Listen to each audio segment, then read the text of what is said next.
So Pedersen works at a gas station in a small town near Silver Peak in Nevada.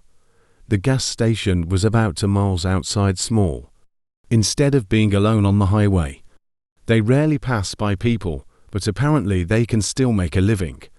So they usually worked night shifts because they were getting paid twice as much and no one else wanted to do it. They were taking them on and probably were afraid of having to serve people in the wilderness at night. But mostly long-haul truckers or lone wolves were coming. Why was he saying to people traveling alone on the highway at night? Why? No matter what his motives. He often asked himself that when he sold himself something or paid for gas in and around Silver Peak, there wasn't much to see.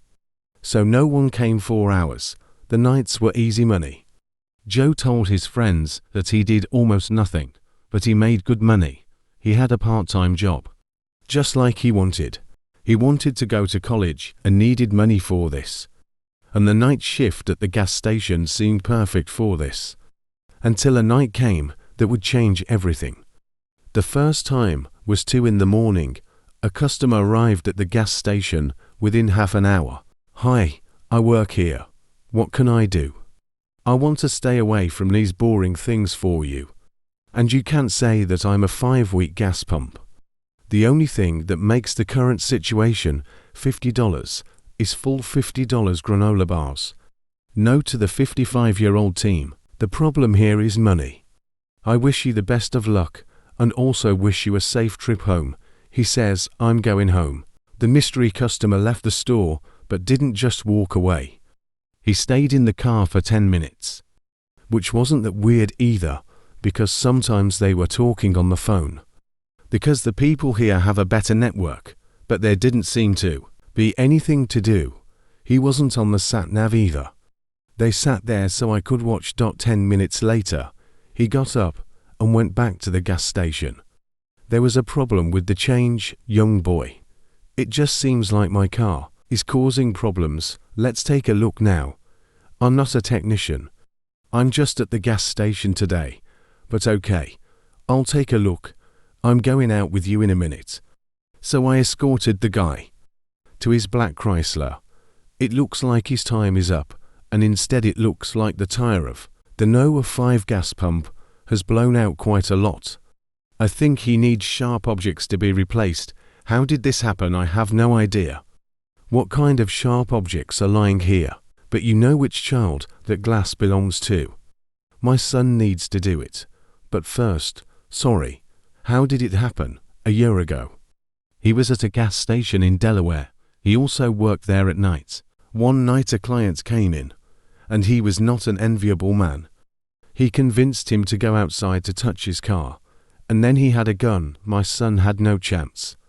He just wanted the gas station. Okay, it's a horror story, but you really feel sorry for me, but don't do exactly the same. I think I should go. I'd better come back. Okay. I'll call you through the tow truck service.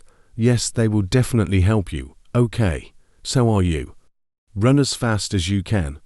Run back to the shops at the gas station. The door. This guy was not an ordinary person. For a moment, he wrote the story of Sap. That's how it happened to me. I was afraid he was targeting him. I picked up the phone. But it didn't pick up. Call the emergency number. Not the towing service. Hello. Hello, my name is. I'm a night watchman at a gas station. At the Silver Peak Fund. You know, you'll find it faster. There is an emergency. A customer came to the store. A strange man. It seems a little mysterious. And the normal pay went, and didn't go. Then he went back in, and no. I don't think he's outside. I locked the door. He can't get in. It's so easy to get in, or at least. As I said, the gas station came again and asked them to help his supposedly broken car, so I went out with him and I was sitting there.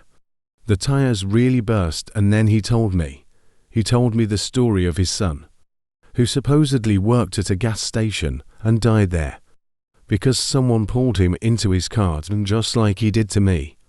And he told me that I was really scared. I ran inside and locked it, and I was scared, to tell you the truth. It's a good question. I looked at the handset for a moment, and there was a car there, but I couldn't see it. It disappeared. It just moved. Listen to me. What does this mean? He's not lost in his car anymore. And I can't see anywhere else on the front decking. Maybe he's standing in the back. He can carry the guy with his hands in his pockets. No, this doesn't work in the back. There's a partition between the toilets. But this glass now actually can't be done. At least, I hope not. No, I don't have a gun. I'm not prepared for something like this. I just want my money. It won't be discovered again. It'll take some time. It'll take a few more minutes. First, I understand you clearly and clearly. Okay. I'm here now. I'm under protection. I still can't see if I broke your partition. I won't do it. You need to stay a week. The police will be there for a second. Okay. Drop the gun. I can give you all the money you want, but drop the gun. Okay. Do you really think I care about the money we gave? They were already further ahead. I told him exactly what I was interested in. And he was my son. Son. The same thing happened to you now. He had called the police at the time, but they hadn't come fast enough, and they won't be coming fast enough here either. The gas station in Venice was exposed. I looked carefully. They'll be leaving the next station in 10 minutes at the earliest. But let me tell you something. I'll be done with them by then. It won't even take 10 minutes, because this is my revenge, son. At that time, the boy called others. He was late. And I swore to myself that I would take my revenge on the police from the very beginning. I'm sorry. But the show at that time was not interested at all. The media was not interested in social media. No one talked about it. You accept it that way too. ETTI and IZ.V, you can agree with that. But it was easy to say that you didn't protect the poor gas station tenants well enough. And so I'm sorry. But you're going to find out the hard way, because they won't be able to raise you on time, because he's late too, because he's not protecting himself, because you don't care about him. You're fine. I understand you're in an extraordinary emotional state. I can understand that. I've heard a lot about cases like this. And I know, a lot can always happen at night at a gas station, and I know, and my boss said, lying down is my weapon. But I've always said that I need this. Nothing will happen here, not in the desert. And please, I have a father who looks exactly like you. He mourns so much that he will understand you. We can talk, you can stay. I'm happy to stay and talk. I will work very hard to ensure that we are better protected. That people are better protected for their sons. But if they don't kill or shoot me now, this won't bring him back. It's so painful. It's so touching that you made yourself like my son. Now you care about him so much. But if you had done it too, if he was still alive, if I hadn't done it, you would have done it anyway. I'm pointing a gun at his head. I don't think so. I think so. I'm not really going to let myself achieve this. My watch is my watch for 7 minutes. Then the patrol is there. The officer on the phone wants to say something else. We can talk about your case. And I promise you, if you have any questions, I will personally ensure that those responsible are brought to justice. But please put down the gun. Don't let this happen. What happened to such an innocent child? We can talk about everything you need. You want to play to save time, but that won't work. Look at my watch. The patrol will be here every day, and believe me, they'll be late. Half of the office isn't disturbed. I just unplugged the phone. Even though it's working, 42, so it's about 5 minutes before the police arrive. But I can guarantee you won't be alive anymore. Do you want to say something to calm yourself down? I know they definitely don't want that. They're angry, but like I said, this will bring your son back, and if you end up in prison and behind Swedish curtains, behind bars, a dirty, disgusting prison, what would your son think about you? You would want your son to see you like that. You can do it. But you don't want to put him down. That was for me. Then think down. We can lift everyone up. I won't tell you. The officer won't let us talk. So gradually you should know that this conversation is useless to talk.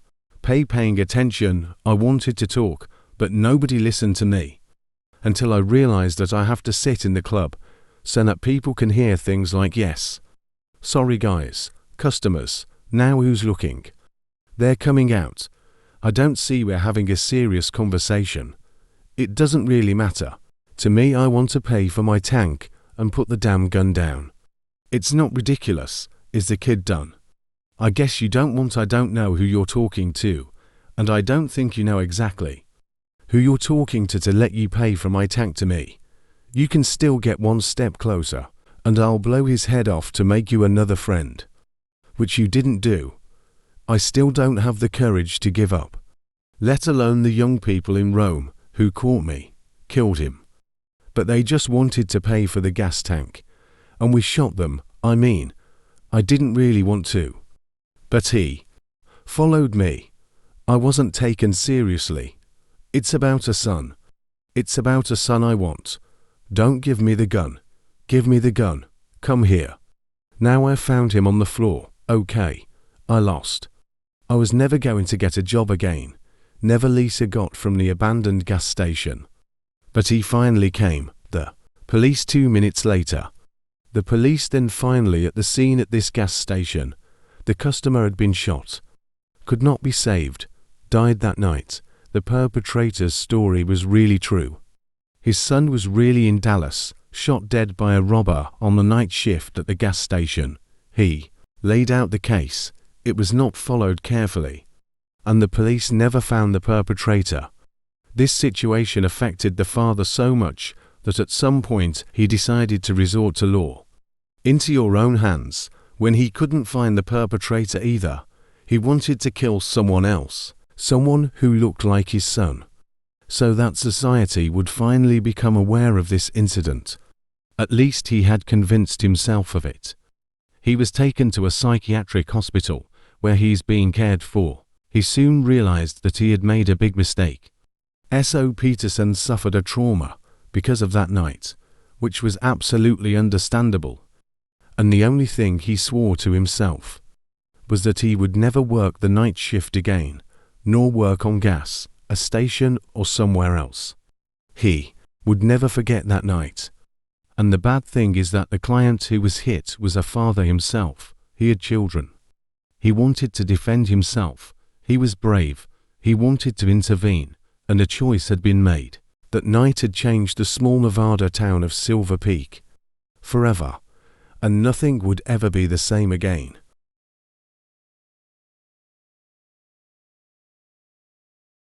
Goodbye. See you in